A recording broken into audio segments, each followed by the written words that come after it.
The Timekeepers Paradox. Elliot wasn't sure what woke him first, the sound of the ticking clock or the sudden absence of it. One moment, everything was normal. The next, his entire workshop felt like it was holding its breath. Every clock on the wall had stopped, frozen in place. But it wasn't the silence that chilled him. It was the pocket watch that hadn't been there a second ago, the one that had disappeared with his father 15 years ago. And then it started ticking, slowly, unnaturally, and the world around him began to change.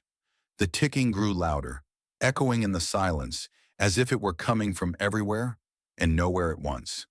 Elliot's breath caught in his throat. His mind raced, trying to make sense of what he was seeing. He reached out with trembling hands, hesitating before picking up the watch. The moment his fingers brushed the cold, tarnished surface, a jolt shot up his arm like electricity. The ticking stopped. Suddenly, the walls of his workshop trembled, rippling as if the very fabric of reality was being torn apart. Tools clattered to the floor, and the shelves sagged as if crushed by an invisible force. Elliot stumbled back, but his eyes remained fixed on the watch. The hands of the watch began spinning wildly, faster and faster, until they blurred into a single glowing line. And then, without warning, a voice, low, hollow, and mechanical, emanated from the watch itself. "The timeline is broken. Repair it, or be erased." Elliot's heart raced. Before he could react, the door of the workshop flew open, though no wind stirred. A figure stepped through, clad in shimmering silver robes that seemed to move like liquid metal. Their face was hidden beneath a hood, and their presence, wrong, like they didn't belong in this world. "You shouldn't have touched the watch," the figure said, their voice as flat as the ticking that now echoed in Elliot's ears. "Now you're part of the paradox." Elliot stumbled backward, his mind spinning. What? What are you talking about? Who are you?" The figure took another step closer, extending a gloved hand. "Time has shattered, fractured across dimensions.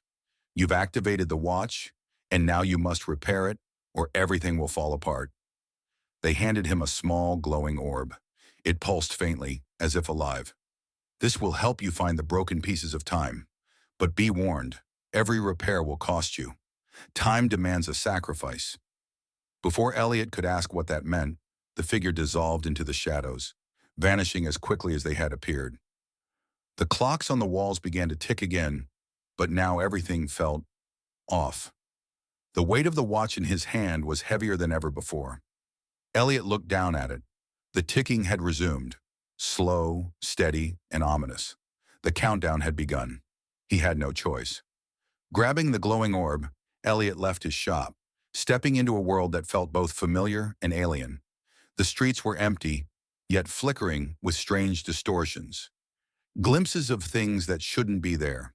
A carriage from the 1800s rolled by, followed by a futuristic hovercraft. Elliot activated the orb, and suddenly, time fractured around him. The city blurred into a chaotic swirl of past, present, and future. His first task appeared before him, a broken moment from a war long forgotten. Soldiers marched through the streets, trapped in an endless loop of battle. The orb pulsed in his hand, showing him what had to be done. He approached the anomaly, a soldier about to pull the trigger, his finger frozen mid-squeeze. With a deep breath, Elliot stepped closer and touched the orb to the soldier's rifle. Time snapped back into place. The soldier's gun lowered and the war scene faded into thin air. For a moment, Elliot felt victorious, until he noticed a small twinge in his mind. A memory had vanished, one he couldn't quite grasp. His childhood birthday? A family trip? It was gone, erased as payment. Time demands a sacrifice. The next anomaly appeared in the orb's glow, a Renaissance artist trapped in a never-ending stroke of paint, frozen in time. Again, Elliot fixed it. Again, he lost another fragment of himself. With each repair, reality grew more stable, but Elliot grew weaker. His memories, his feelings, they were slipping away, piece by piece, with every fix. The orb's glow was fading, but so was he. Finally, there was only one anomaly left. Elliot found himself standing outside his own workshop, staring at a version of himself from 15 years ago, the day his father disappeared. The younger Elliot was holding the pocket watch, confused and terrified, just like he had been. The orb pulsed, but this time, it showed him something different. To repair the final fracture, he would need to stop his younger self from ever touching the watch. But if he did that, the entire chain of events that had brought him here would never happen. He would never have known about the paradox. His father might still be gone, but Elliot's life, it would be his own again. He hesitated, staring at the younger version of himself. Time was running out, the ticking of the watch growing louder and louder in his ears. With a heavy heart, Elliot made his choice. He approached his younger self and whispered, "Don't touch the watch." The younger Elliot turned, startled, but the warning had already taken root. He stepped back, leaving the pocket watch untouched on the bench. In an instant, the world around Elliot dissolved. The workshop faded, the ticking stopped, and everything became quiet. Elliot awoke in his bed, sunlight streaming through the window. The familiar sound of clocks ticking filled the room.